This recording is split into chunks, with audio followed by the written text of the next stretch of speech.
বাদাম আছে, বাদাম, বাদাম আছে, বাদাম।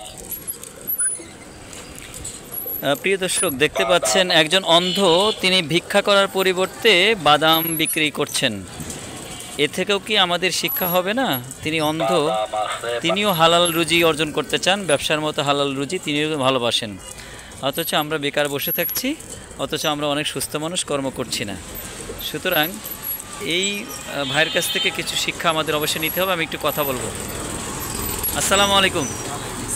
আপনি তো অন্ধ, তা আপনি যে বাদাম বিক্রি করতেছেন, হাত পাতার পরিবর্তে ব্যবসা করতেছেন, কি কারণে?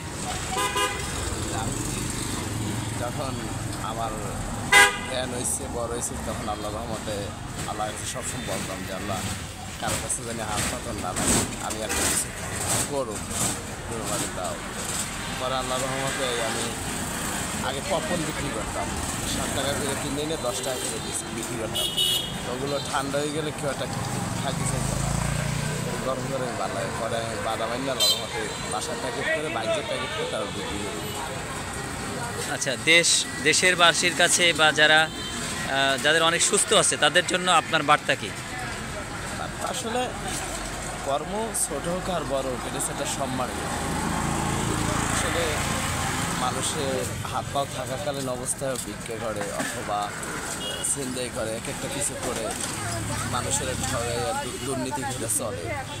আল্লাহর রহমতে ওগুলো মানুষের সম্মান না, ওগুলো মানুষের ইজ্জত না। ক্ষণিকের দুনিয়ায় আল্লাহর রহমতে যে কোনো একটা ব্যবসা হোক, যে কোনো কর্ম হোক, ছোটো হোক আর বড় হোক, কর্ম এগুলো করে এখানে নিজেরও সম্মান বাঁচে, সমাজও ভালো থাকে। আল্লাহ তাআলার কাছে সবচাইতে দুটি ফরজ আছে যেটি নিকৃষ্ট মানের, একটি হচ্ছে ভিক্ষা, একটা হচ্ছে বিবাহ বিচ্ছেদ করা বা তালাক দেয়া। তো আপনি এই হালাল ভিক্ষা করা হালাল ছিল আপনার জন্য, তারপরেও আপনি হালালটি কেন গ্রহণ করলেন না? আসলে আমার নিজের কাছে বাদ অন্যরকম লাগে, তাই করা।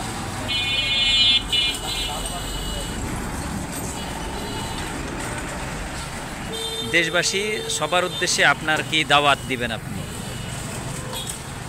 দেশবাসী আসলে আল্লাহ রহমতের ক্ষণিকের দুনিয়ায় সবাই কর্ম করে খাক, 5 ওয়াক্ত নামাজ পড়বে এবং ভালো মন্দের কাজে আগে আসবে।